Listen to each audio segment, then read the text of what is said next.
After months of waiting due to delays in COVID, I finally have my Vega on hand. The Vega is a keyboard designed by AIO3, a famous and popular designer in the community that has designed some really great boards. The Vega was actually so successful that it went on to win the Best Board of the Year for Mech Madness 2021.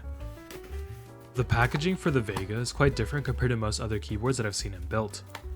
Rather than having the keyboard lying down flat inside the box, the Vega is standing up, being held snugly by foam inserts, allowing the box to have a smaller profile, which probably helps in terms of shipping and logistics.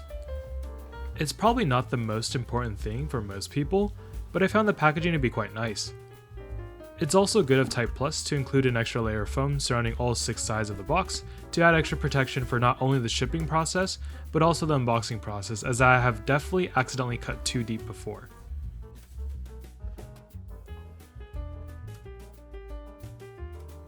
Inside the box, we see that there's a slot for the PCB and plate, another for miscellaneous parts, and then the main slot for the Vega. For this group buy, I decided to get 2 PCBs, one solder and one hot swap, and an extra PC plate. I always recommend that you consider picking up an extra PCB just in case you have any issues, so that you can replace it rather than just ending up with an expensive paperweight or doorstop. Hopefully, more and more designers and vendors can offer permanent or at least semi-permanent extras for boards in the future, but until then, it's a good practice to buy an extra PCB at least. And finally, we have the keyboard. The Vega feels surprisingly heavy despite the fact that it is completely made out of aluminum. It weighs 1.4 kilograms, which translates to around 3 pounds for my fellow Americans, but it feels a lot denser in my hand. The side profile is quite simple, but does look really nice. It's a look that you actually see a lot more nowadays, since many designers have imitated the Vega due to its popularity and success. On the bottom of the keyboard, we have the weight and AIO3's logo. Like all keyboard builds, the first thing that you should do is check out the keyboard to make sure there aren't any dents, dings, or issues with the anodization or coating. After checking out the keyboard, I then use Vega to make sure that the PCBs are all functioning properly. It's important to do these checks so that you can reach out to vendors as soon as possible to get replacements. In the Vega build document, it specifically mentions that they will be unable to RMA your unit if you build it and then find issues, so do spend time to check your unit out. Afterwards, it's really straightforward, as it's pretty much like any other keyboard build, and AO3 has provided a solid build guide for you to follow. I ended up going with the hot swap PCB for now, because I want to try out different switches before deciding which ones I want to solder on.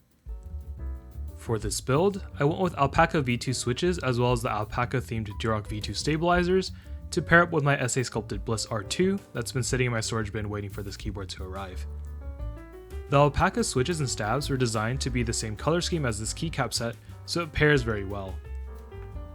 It's a little extra to match your keycaps, switches, and stabilizers, and I know that you can't see the switches and stabs during normal use, but it's something that gives me satisfaction and I think they look good. Of course, I went with the UU Alphas and not some boring Latin Alphas because I can type without looking, and I paired it with the pink modifiers to give it a bit more color. I think it looks quite nice this way, but I feel like maybe the dark gray mods might suit the set better. My brother actually also bought this set and keyboard, and went with the dark gray mods with UU Alphas, so maybe when he finally builds the board, I can take a look and film a type test or something. Anyways, without further ado, here's a type test.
It's pretty obvious to me as to why this keyboard was the winner of Mech Madness 2021.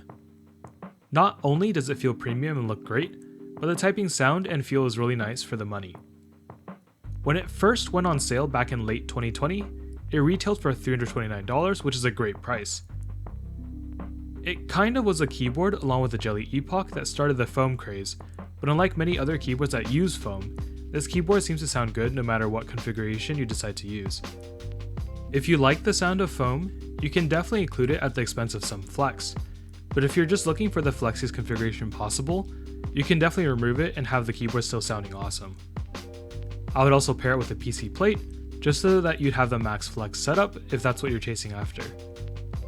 The taller SA profile for these keycaps give it a deeper sound compared to cherry profile keycaps, so if you're a fan of Thok, I would definitely give them a try.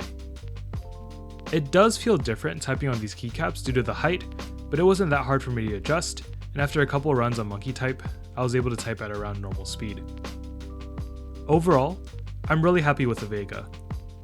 It's not my most expensive or premium board in my collection, but it's one that I'll definitely keep and type on a regular basis.